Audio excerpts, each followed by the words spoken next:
this song was really interesting. 2007 at Orient Church, and I was doing a sound check. Maybe it was one of the, we were doing a Saturday rehearsal, and during the setup, and I started playing this chord progression, and the song just came musically in one shot. And so I kept playing it. I told the guys, I said, hey, tell Yun Young to hit the record button, and he did. And I got it and listened back to it later that night and prayed, and God gave me some lyrics. But I really wanted to write it like a hymn. So that was my concept, was that My Soul Will Follow was written more or less like a modern day hymn.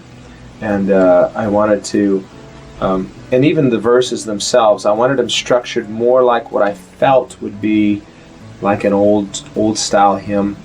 I grew up, singing the old hymns. I grew up, my background is Baptist, and we sang all the hymns, and I love the hymns.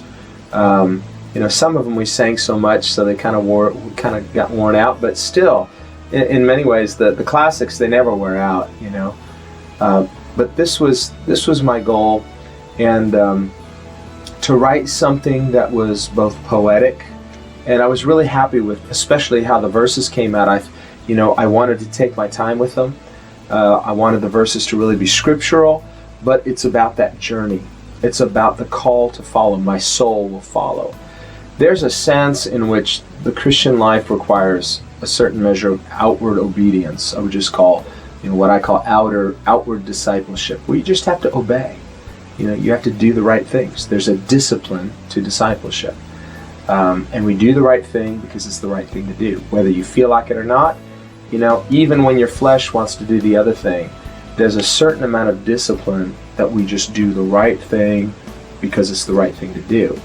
However, that only gets you so far, and it's possible to get so conditioned to doing those things, but eventually your heart can become far from God, and it's only outward. And then, we call that legalism or just hypocrisy, where outwardly everything looks great, but inwardly your heart either cools off or there's an inner resistance. And this song was about not only am I following outwardly, but I want my soul to follow. I want my heart to be engaged in this process of discipleship. So it's inward discipleship. It's about allowing the Holy Spirit to mold us and to shape us and to work on character issues. It's this whole message of consecration, that's so central in my thinking to real Christianity, is God cares about character, and that's only going to happen through this process of consecration, not just outwardly but inwardly. So I love that song, and I've wept more than once. I wept when I wrote it, and sometimes it hits me, and just suddenly, I'm in that place. And then of course the last verse, which we'd usually do, is more of a reprise, kind of end the song after verse 3, and then chorus, and then a reprise. Verse 4 is not really an afterthought, but it's so poignant and so powerful. It's about when you get to the end of your life, and your body's worn out, and you've lived this life in God, and you're, whether it's a person who's about to go to the Lord or soon or who knows when, it's not necessarily being in poor health, but just about the end of your life, a life lived in God.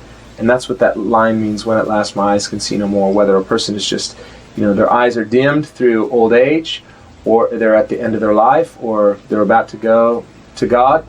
That uncertainty of, people who haven't died, it's the unknown. You don't know what it's going to be like. So in that moment of uncertainty, there's something you can be certain of, and that is God's goodness. And you only have that as a certainty if you have lived this journey in the grace of God, where there's been a settling in God. knowing His voice. Nobody can take that from you. There's a place of rest, a place of dependency, a place of peace. Jesus said, "Peace I give to you, not as the world gives, give I unto you." Nobody can give that to you but Jesus, and no one can take it away from you. And if you have that, you can go into eternity with absolute peace. So that's what that line is about. And so that means we can live with absolute faith and absolute victory and absolute joy. We absolutely can't lose. And that's what the Christian life is meant to be all about. And it's a testimony to be proclaimed, not just, trying to convince others, but we ourselves are convinced. And so that becomes a fragrance of Christ to the world. So that's what that song is about.